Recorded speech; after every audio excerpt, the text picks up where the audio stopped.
Okay, good afternoon. Finally, after minor technical issues with Bluetooth connectivity over here, welcome to another seminar in computer engineering. As I was joking over LinkedIn, that it's the time of the week where I feel a student. This week was the Teacher's Day on Tuesday, but every Thursday is my student day. And especially today, this topic of scientific machine learning and quantum that Alberto Nogueira from IBM Research will introduce to this very exciting and very active field of quantum applied to real problems where it can make the difference. It's a topic that I really feel excited about, that we are starting our learning activities within our research group and a couple of initiatives here in Brazil. So I'm very glad, Alberto, to have you here. Thanks for accepting the invitation and looking forward to learn more about this topic and talk to you in about 45 minutes or so. Let me stop my presentation. Okay, so fine with Okay. you? Thank you, Professor Christian, and thank you, the audience, for coming for this talk. I'll try to share my screen now. Can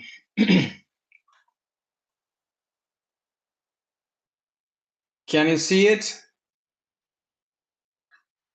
Yes, it's coming. Now you can put in Is that present. okay? Yeah, perfect. Everybody can see it? Yes, yes. Okay. So thank you again for this invitation to talk in the seminar in computing engineering of the Faculty of Electro Engineering in Computing Engineering of Unicamp. This is a great pleasure to participate in this seminar. And today I will talk about scientific machine learning and quantum utility in near future perspective. These are the topics I have been working for quite a long time, the last 6 years. And this presentation intends to give a broad view of the scientific machine learning developed at IBM Research over this more than 6 years. And this work reflects a collab. Sorry? It's Is that okay. a It's okay. question? Sorry. Okay. No, it might So, my mic. okay. So this is a collaboration with peers at IBM as well as interns. Some of them that are not with us anymore, but they brought a substantial contribution to the subject. And I mentioned them here. So John Lucas, Pedro Rocha, and David Misturini. And as a quick motivation, I want to show this graph, which is a hype cycle of artificial intelligence released by Gartner in 2021. So Gartner is a leading information technology research and advisory in the world. And they pointed out physics-informed artificial intelligence as a promising technology for the upcoming years, especially in this decade. And you can see this is just ramping up the curve. So this is the very good moment to leverage this technology and learn more about that. Right. So here's a quick outline of this presentation, and we can see here the topics I will cover today. This topic traces the evolution of the physics-informed machine learning at IBM Research, beginning with our first trials using physics-informed neural networks to address seismic wavefield applications. So I will briefly discuss the strengths and limitations of PINNs and how it motivated us to move from PINNs to reduced order models to tackle more real world engineering and environmental problems. So I will show a few examples in climate and sustainability applications, such as pollution dispersion, extreme sea surface height, and finally present the future perspective in merging scientific machine learning with quantum computing, especially through this operator inference approach that I will discuss in the upcoming slides. All right, let's start. So this is the overview of PINNs. What are PINNs? According to the pioneers that first published the paper in 2017, Maziar, Perdicaris, and Cardinadax from Brown University, physics-informed neural networks are networks that are trained to solve supervised learning tests and respecting physics described by general linear or nonlinear partial differential equations.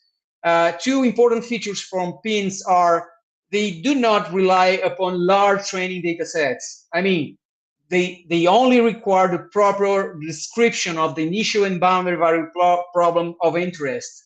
So you don't need a huge amount of data set to train these models. And another important feature is that what enables PINNs to learn physical information from PDEs is the automatic differentiation. This is also what drove artificial intelligence and the growth of artificial intelligence in general. So automatic differentiation is the key component on PINNs. Right, so here's our first example using PINNs. In 2018, we were interested in studying subsurface characterization for oil and gas industry. And this problem on the left, you can see a ship that have a source of acoustic waves. And this problem intended to try to infer what we have in the subsurface, what do we have in the subsoil. So how to infer what we have there in terms of oil, rocks, or water. And this method works sending acoustic waves that travels through the water and cross the ocean floor and goes to these many layers that you can find in the subsoil. This reflects there and are recorded on the hydrophones on the surface. So these problems is how we can calculate and discover where are the most probable locations to find oil. And in this problem, we just started by doing proof of concept using in one spatial D problem using elastic wave equation depicted on the left of this slide, together with this absorbing boundary conditions and initial conditions. A PINN is very easily implemented as you can define this as an entity called a neural network, which is an universal approximator. And all the differential operations you can use to implement this model are embedded in the automatic differentiation capability of many popular machine learning libraries such as TensorFlow or PyTorch. So we can compute these gradients, and we put all these gradients in a loss function that has the residual of the partial differential equation indicated by letter F here. So we recast the partial differential equation in this form, put that on our loss function together with the boundary and initial condition, and we run the optimization problem. As we achieve the minimum, we have a situation where your neural network can very well represent your dynamics. In this case, the propagation, the wavefield propagation. Right, this is the simple architecture we chose to implement this problem. This is an MLP, full connected neural network. We instantiated that using Xavier algorithm. We chose randomly points in the domain. I should remark that because we don't use information about the elastic wave field. We just use information to train the model, information from spatial and time coordinates. And the output of this neural network, once trained, should be an approximation of the elastic wave field. So use automatic differentiation to compute the derivatives of the wave field. And the last function is written for the partial differential equation, boundary and initial conditions. And the minimization algorithm estimates the weights and biases of the neural networks in which we find the best solution to represent our system. So here I have a simplification of the 2D problem of solving the wave field that propagates in the subsoil. I just want to look at the wave propagation in this dashed black line. So this is a way to simplify the problem and understand what is happening. So we have different layers in the subsoil with different material properties, which are the parameters of the partial differential equations. When we change these parameters, when we have different densities, for example, for water, rocks, or oil, the wave field propagates in a different way in different velocities. So we use PINN to run this one-dimensional spatial dimensional problem using pins with different densities, and this is presented in this graph. This is the output of our simulation with pins. Once trained, the output is that. What we want to observe in this picture on the top is in blue the behavior of the propagation of the wave. In the vertical axis, you see spatial coordinates, and in the horizontal, you have temporal coordinates. And this should represent correctly the wave propagation when it finds the intersection between different densities. And it produces reflection and refraction of the waves. So below, we have slices of this 2D picture on the top of the slide. And you see that in blue, we have our reference, and in red, we have our approximation using PINN.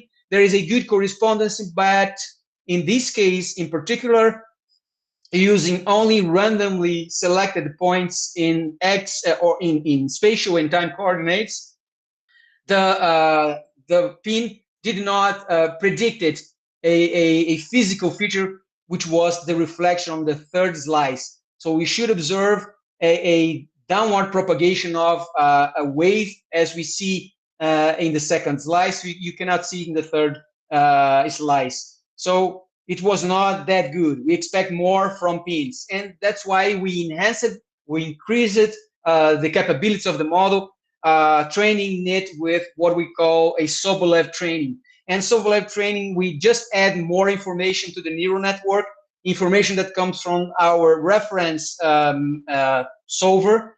So use solver information, I mean the wave field information, as well as the partial derivatives in space and time of the wave field.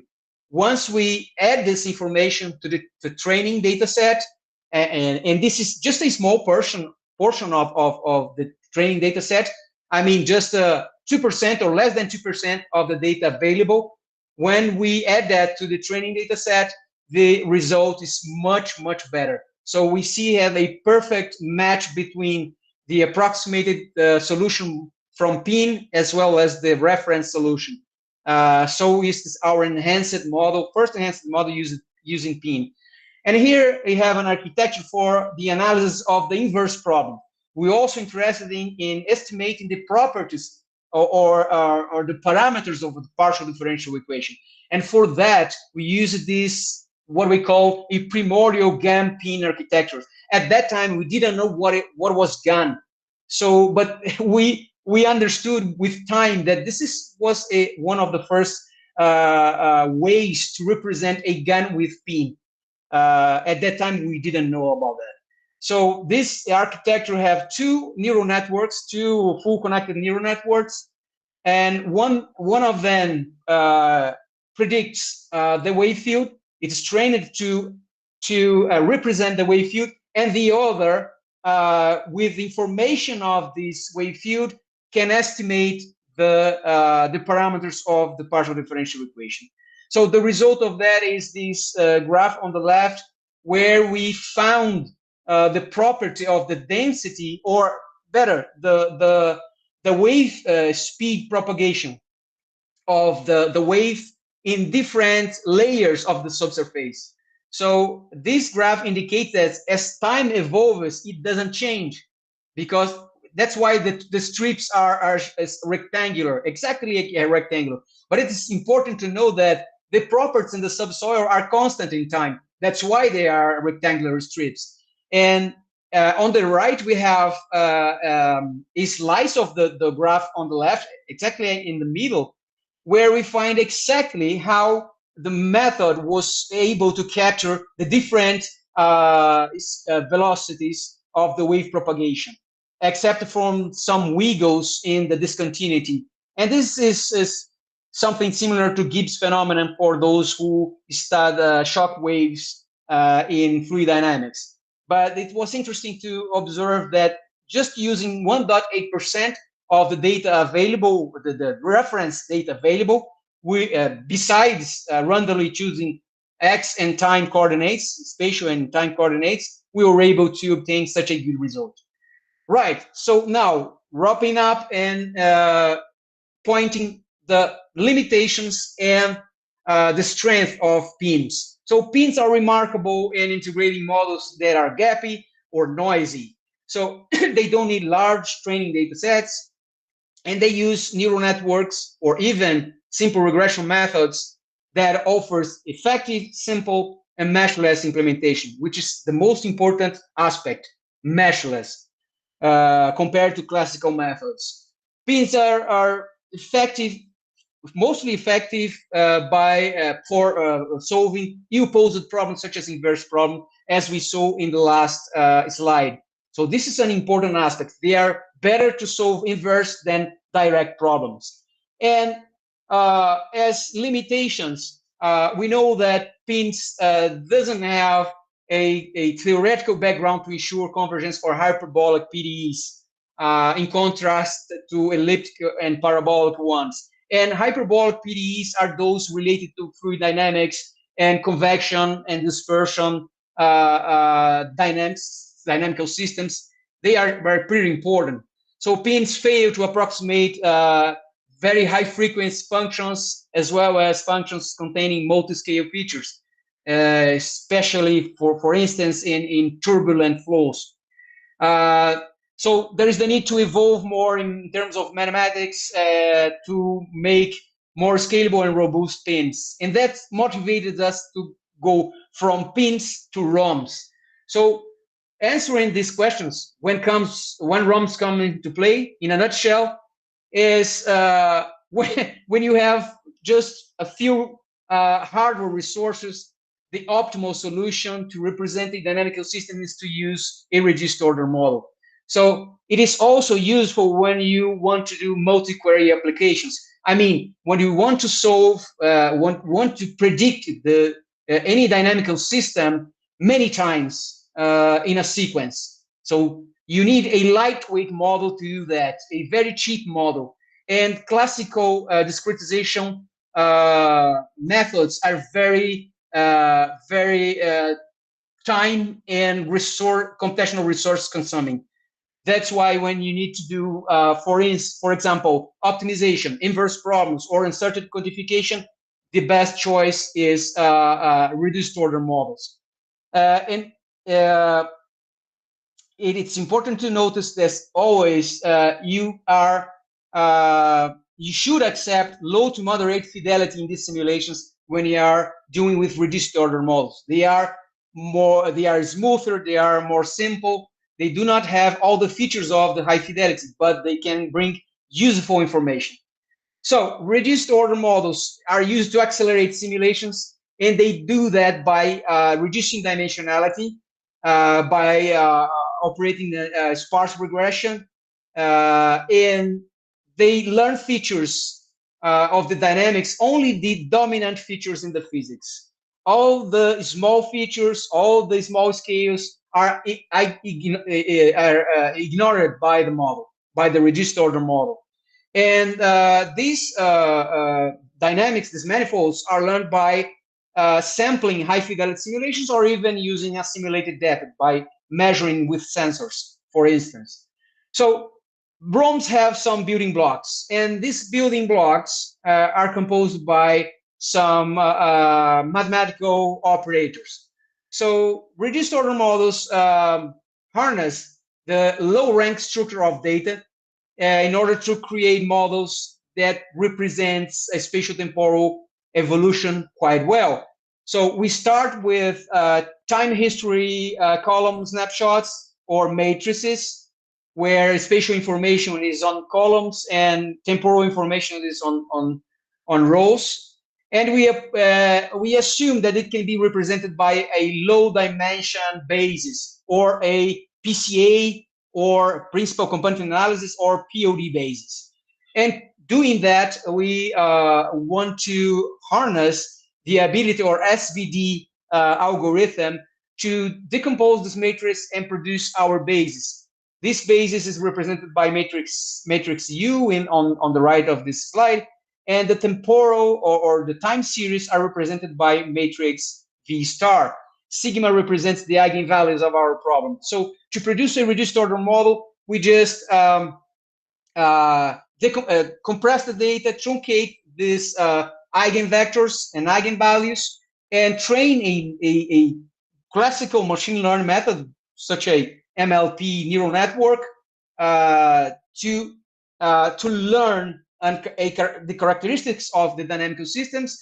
And after that, we recover the information by the inverse operations and recover the dimension of the problem. And once we done that, we can compare that and compare results, for instance. So the success of these models relies on the ability to provide physical and interpretable spatial temporal decomposition of important dynamical systems. Okay, here's an example for climate and sustainability applications. This is called the Jefferson Project. It was a collaboration between IBM Research, Rensselaer Polytechnic Institute in New York, as well as the Fund for Lake George, which is an institution that was created to preserve the characteristics of this important lake in New York. So here you can see Lake George in New York. This is a Google image of Lake George in New York, and this is the object of our research. So what we want to do here is to describe the dynamics of the lake, and by dynamics I mean to have in very different regions of the lake understand the density of the water, temperature of the water, and velocities of the circulation in this lake. So here is the fluxogram we use it in this problem. So we input in our reduced order model data such as physical information like density, temperature, and latitude and longitude velocities. We compressed this data using POD decomposition, and for the time series, we used only the time series or the V star matrix to train our machine learning model. So this machine learning model can learn the time derivative of this time series, and we can integrate in time this information and recover the dynamics of the lake. To reconstruct that, we apply the inverse operation of decomposition. So we reconstruct the model and we compute errors. So here is just a few pictures to show how good was this model representing the dynamics of the lake. For smooth variables such as density and temperature that varies very little from day to night, the representation is very, very good. For velocity, which are more difficult to represent because they oscillate more, the representation is not that good, but it's quite good. And here we find plots to show the behavior of the error when compared with our baseline model, our discretization model. We had that results, we trained our models, and on the left you see the three best models that described these different variables in the lake, these physical variables. We used a single metric to find our better model. We needed this single metric, which was the averaging velocities, because velocities are the most difficult variables to predict. And once did that, we just separate the components and compute the error for each one of them. I mean, density, velocities, and temperature. And we can see that for this model, we represent for more than 36 hours ahead, we were able to predict the dynamics of the lake with less than 7% of error. Right, I will show you other examples here for climate and sustainability. Again, atmospheric circulation. And in atmospheric circulation, what we used to apply to predict weather is numerical weather prediction using discretization methods. These methods, this state-of-the-art NWP models, are very complex because they rely on very, very hard partial differential equations that describe the circulation in the atmosphere.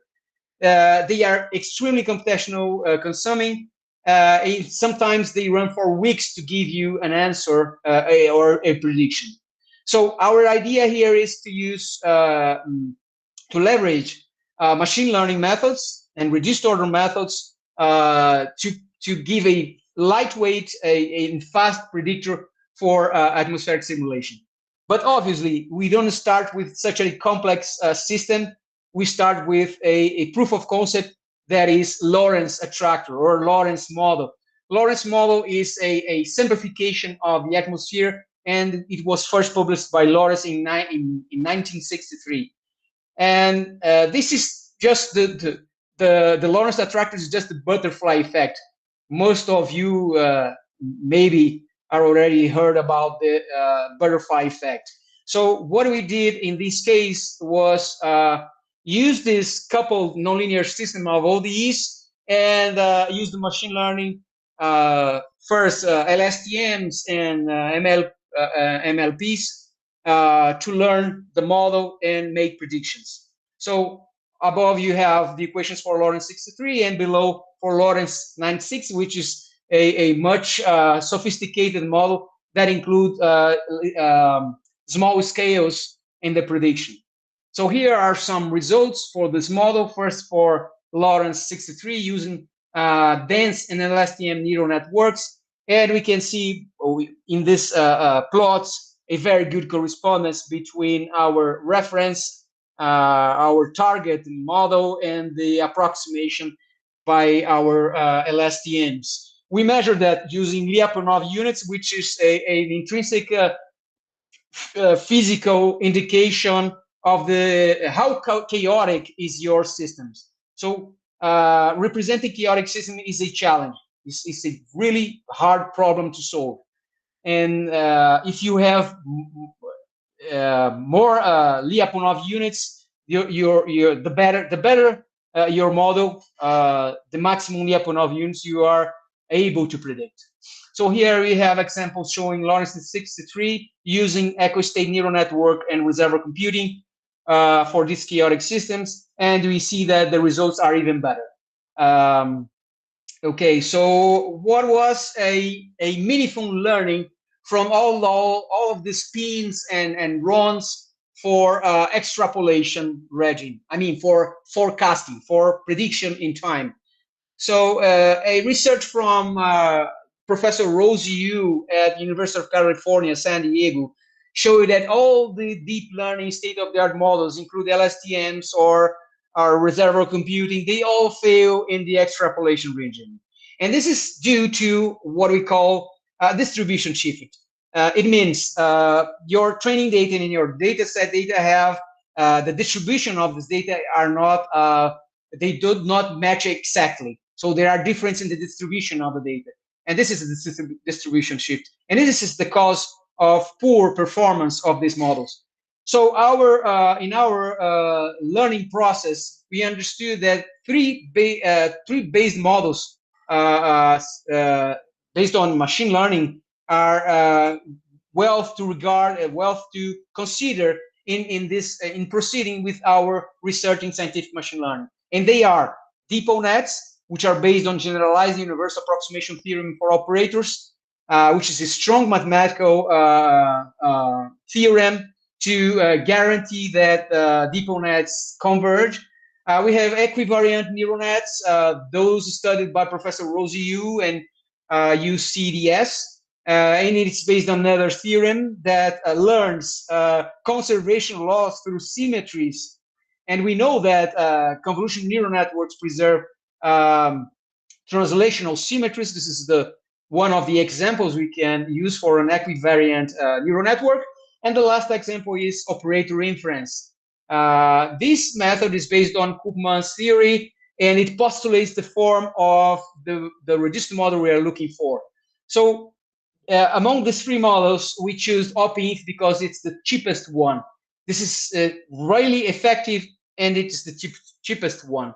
So operator inference is a non-intrusive model because you did not know the full order model representation. I mean, you don't need to know exactly what is the PDE you are solving. You just need the data. So this is physics informed. Why? Because we postulate the form of the reduced model by quadratic approximation, and this represents most of the very important PDEs in nature, for example, such as Euler equation, Navier-Stokes equation, shallow water equations. Many of them have quadratic nonlinearities. So this is the hypothesis of the model, and this is very effective. So OpInf is non-intrusive, but it is not black box. It's based on a simple read regression method. And in the regularization of this method is pretty simple because it depends only a few hyperparameters, maybe two or even one hyperparameter. So that's very easy to apply optimization or hyper-optimization in these methods. And this is the cheapest one. That's why we choose operator inference. This is the first example we choose to exemplify how operator inference works. This is the Kuramoto-Sivashinsky partial differential equation, and this represents diffusive instabilities in laminar front flow. So this flame that goes from left to right, and you want to represent the ups and downs of the flame, not the progressing in space, but the ups and downs. This is what we represent by the Kuramoto-Sivashinsky equation. And here is our results in this for this problem. So we see on the left the ground truth based on the discretization method used to solve this problem. And in the middle, we have the approximation of our OpInf reduced order model. And on the right, you see the errors. These results were published in IEEE TAI, Transaction Artificial Intelligence magazine. And this is a huge achievement for us because these results are recognized. It's a very hard one. So evolving 6.8 Lyapunov units in these systems is just a huge achievement in our developments. Again, another chaotic systems, Riley-Bennett convection problem. This problem is a simplification of the atmosphere near the ground. And this represents a warm surface on the bottom and a cool surface on the top. And as the difference of temperature between bottom and top and bottom increases, we have a heat propagating from conduction to circulation. So it becomes much harder. So when we have a sufficiently large differential of temperature, it destabilizes the convection, the conduction heat transfer, and becomes a convection problem. And as you increase the difference, the temperature difference, the temperature gradient, this turbulence enhances and makes the problem very, very difficult to represent or to approximate. So here are the partial differential equation of the Riley-Bennett problem. This is an simplification of Navier-Stokes equation by Bustinek's hypothesis. And what we are interested here is to predict velocities of the fluid, the fluid particles, as well as temperature and pressure. So here are just a move to show you how hard it is to represent this problem with a reduced order model. And you have the full order model, so our reference on the left, and we have the reduced model on the right. So they are pretty similar. They're not equal, but they are pretty similar. And this is what OpInf can do for you. And here is just a representation of one probe sensor in this square domain on the top left corner of this rectangular domain. And you can find a time series that comes from this probe. And regarding this time series for pressure, velocities, and temperature, we see that we have a very nice correspondence between the reference solution and the approximation by the run. Obviously, this is not as good as a discretization method because this is a run. This is a little bit smoother than the high fidelity model represented by a discretization method that solves the Riley-Bernard problem. But although it can give you very useful information to take decisions regarding engineering problems, for example. Right, this is another application for carbon dioxide concentration in the atmosphere. This data set was synthesized by a combination of solving PDE, advection diffusion PDE, and sensed observations from NASA, and used this information and applied operator inference to represent the systems. Our results show how was the atmosphere in terms of the CO2 concentration 338 days ahead. So this is very far in the future, and yet the representation is quite good. It's smoother, yes, for sure, but it is very nice because less than 0.5%, we obtained less than 5% maximum absolute error in this problem. Right, I will show you the last example for operator inference, and we are interested here in studying extreme sea surface height levels around the British Islands. Here are the partial differential equations that govern these systems. They represent mass, momentum, energy, and salinity conservation. So this is a pretty hard system, dynamical systems. And these results show that we have here the sea surface ice representation around the British island. On the left, we have our reference results. In the middle, the operator inference ROM with and without forcing terms. And what is forcing terms in this case? The dynamics of the sea surface of the ocean is driven by the wind. So the wind is a forcing term that causes the elevation of the sea surface height. And when we didn't use it, the results have a good correspondence. But when we use this information, the results are even better. So we just use 5 forcing terms and 6 dominant singular vectors, and we obtain for a probe sensor less than 7% of error in this problem. Okay, this is another example where we use bootstrapping to train an ensemble operator inference method. And our intention here is to study uncertainty quantification. And we did that building many different operator inference models and comparing the mean and variance of the model. And we see here that with 100 operator inference methods, most of them just match our ground truth results.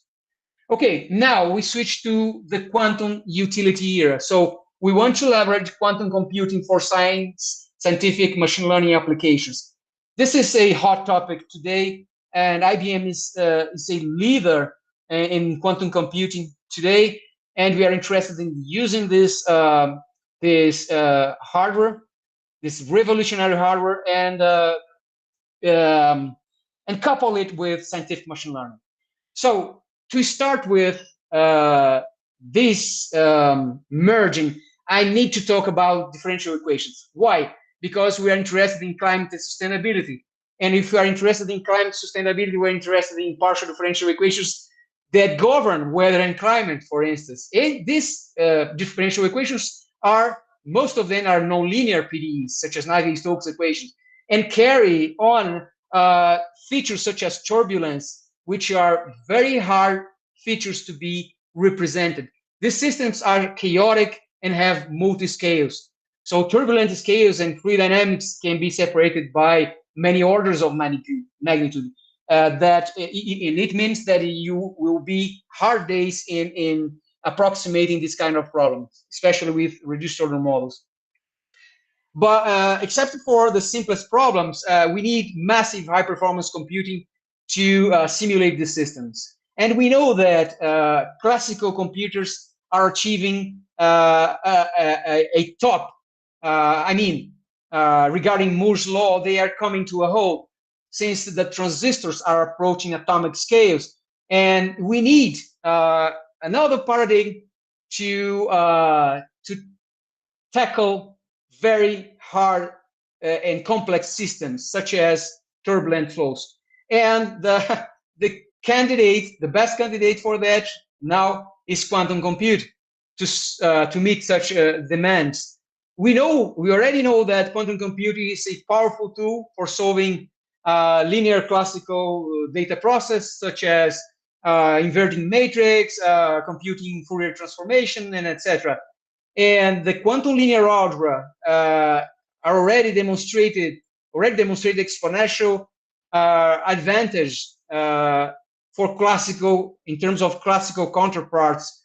And this is the foundation of quantum machine learning. But what we want to answer is how to solve nonlinear equations using essentially linear machines, because quantum computers are linear machines because they are based on quantum mechanics. And quantum mechanics are linear models. They are based on linear equations, so they are linear models. So the answer is broadly summarized in three categories: hybrid classical quantum algorithms, mean field quantum solvers, and linearized solvers.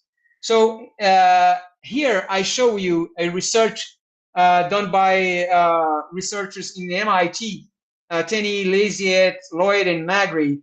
And they mapped quantum algorithm to quantum hardware. This research was pretty important to us to understand how to evolve and how to use quantum computing in our models. So this research indicated that hybrid algorithms are the ideal models to match superconducting qubits, which are exactly the technology developed by IBM.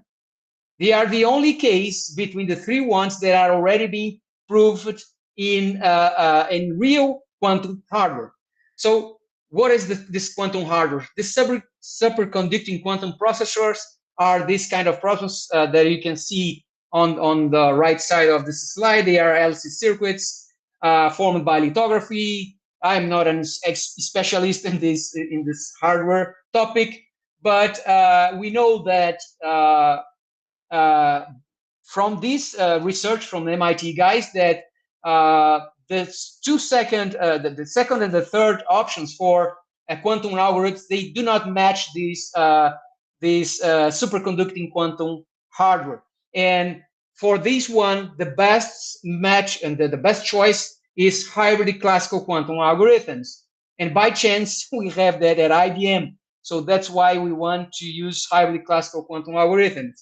Now, a concrete example to finish the presentation, a concrete example on how to use hybrid classical quantum algorithm to solve a real world problem. So we are interested to build an end-to-end proof of concept to estimate greenhouse gases emissions. On the right, you can see methane emission from a region in Texas.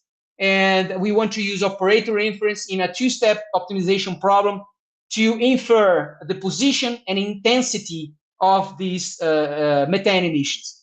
So we want to generate realistic leaking plumes by using a reconstruction from a surrogate model based on OpInf technique, and implement a Tikhonov regularized optimization scheme to estimate the position and magnitudes of the sources in an inverse loop, like I show you in this fluxogram. So we have the data, we compact information, so we reduce the dimensionality of the problem using PCA, and we implement our operator inference. We already have the classical one, but you know that quantum algorithms exist for ridge regression. So our intention is to replace this portion of the algorithm, which is the ridge regression, with a quantum version of ridge regression, and operationalize this looping that computes from field reconstruction of the methane dispersion and try to infer the positioning strengths of the sources. Right, just to wrap up everything. So this roadmap is for the future. We intend to do this in the next couple of months or even half a year. So we want to synthesize data using classical simulators such as high split and WRF for wind forcing. And this will be the input of our operator inference method, which will be our lightweight fast process for simulating the advection diffusion of this plume's dispersion. We want to leverage our knowledge of scientific machine learning in our toolkit called SimulAI to train the model and harness IBM oil and gas partners to collect data sets and use in our problem. So this is real world data sets. So we want to inverse the model using regression, as I mentioned before, and we want to replace, as an innovation, the classical ridge regression by a quantum operator inference method. And in all of that, we want to just finish up by matching IBM quantum hardware features with a suitable hybrid classical quantum algorithm to create an innovative climate and sustainability solution, leveraging our knowledge in physics-informed artificial intelligence. So I finish here, and I just want to advertise a little bit for SimulAI. This is our toolkit for scientific machine learning. It has many features such as PINNs, depot nets, reservoir computing, transformers, and etc. And it has been proven in many different engineering and climate sustainability examples. So thank you very much. I'm open for questions right now. Thank you, Alberto. There's lots of contents, and I like the roadmap view because it shows a feasible path towards making impact research, right, and innovative research. What would be the, let's taking into account our audience of grad students in the faculty? Could be any faculty, could be mechanical engineering, could be our electrical and computer engineering. What's missing?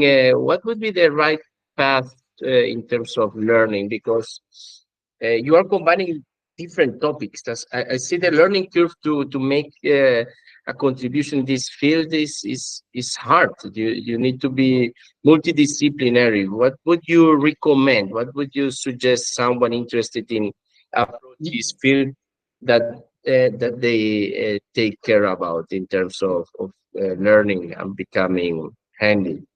You are right. So this is a very multidisciplinary topic.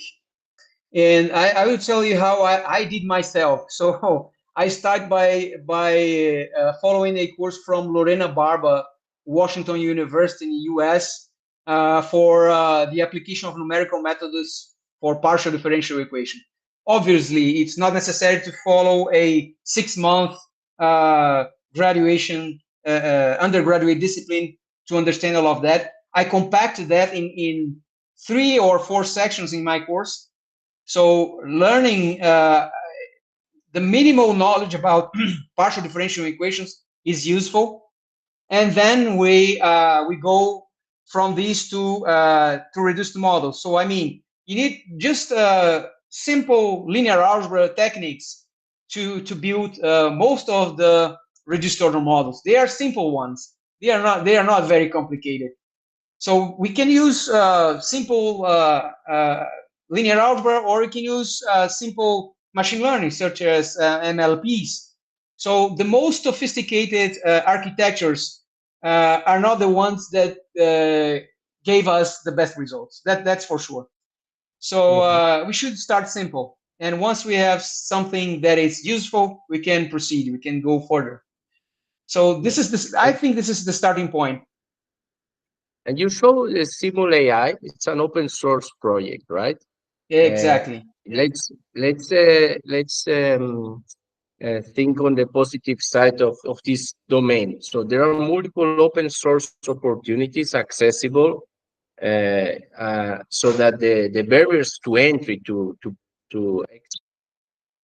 exercise concepts are not as high as one would imagine, in I don't know, 1 decade ago maybe. Is that right? I don't know if I get your point, but you want to know if it is something easy to use or user friendly or something like that. I mean, Simul AI is one of the open source frameworks that Sure. allows to enter this domain. But there are others. I mean, Yeah, the yeah, open sure. source aspect of this community, it's on the positive side, if you compare to 1 decade ago, if you wanted to approach such complex multidisciplinary domains, right? Mm-hmm. Open source and open data, I mean, means to validate the knowledge, and to make some steps, practical steps. These days is much uh, easier, right? I think so. So I think so. So in my discipline, I always suggest students to try other libraries.